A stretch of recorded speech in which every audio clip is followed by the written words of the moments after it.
Welcome back to another reading through Book of Concord. Today we are in the solid declaration of the formula of Concord, the first article, reading paragraphs 16 through 25.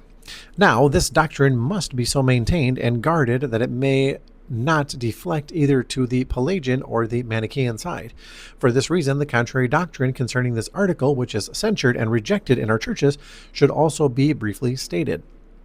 And first, in opposition to the old and the new Pelagians, the following false opinions and dogmas are censured and rejected, namely, that original sin is only a riatus or guilt on account of what has been committed by another without any corruption of our nature.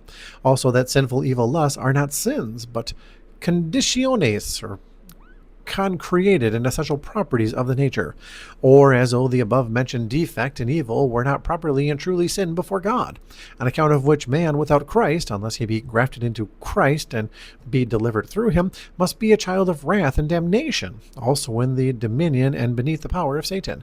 The following and similar Pelagian errors are also censured and rejected, namely, that nature, even since the fall, is said to be incorrupt, and that especially with respect to spiritual things entirely good and pure.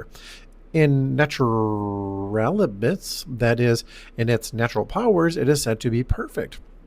Or that original sin is only external, a slight, insignificant spot sprinkled or a stain dashed upon the nature of man, or those Latin words, i.e. a corruption only in some accidental things, along with and beneath which the nature nevertheless possesses and retains its integrity and power even in spiritual things.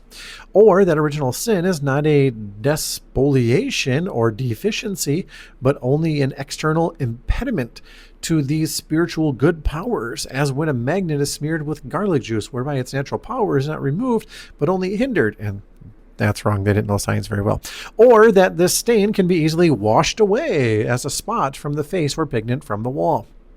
They are rebuked and rejected likewise, who teach that the nature has indeed been greatly weakened and corrupted through the fall, but that nevertheless it has not entirely lost all good with respect to divine spiritual things, and that what is sung in our churches through Adam's fall is all corrupt, nature in essence human, is not true. But from natural birth it is still something good, small, little, and inconsiderable though it be, namely capacity, skill, aptness, or ability to begin, to effect, or to help affect something in spiritual things. For concerning external, temporal, worldly things and transactions, which are subject to reason, there will be an explanation in the succeeding article.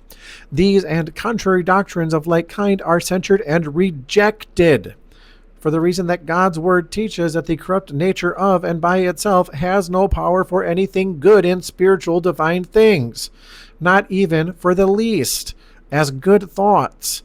And not only this, but that of and by itself it can do nothing in the sight of God but sin. Genesis 6:5 and 8:21. So for our reading for today, hope to have you back next time.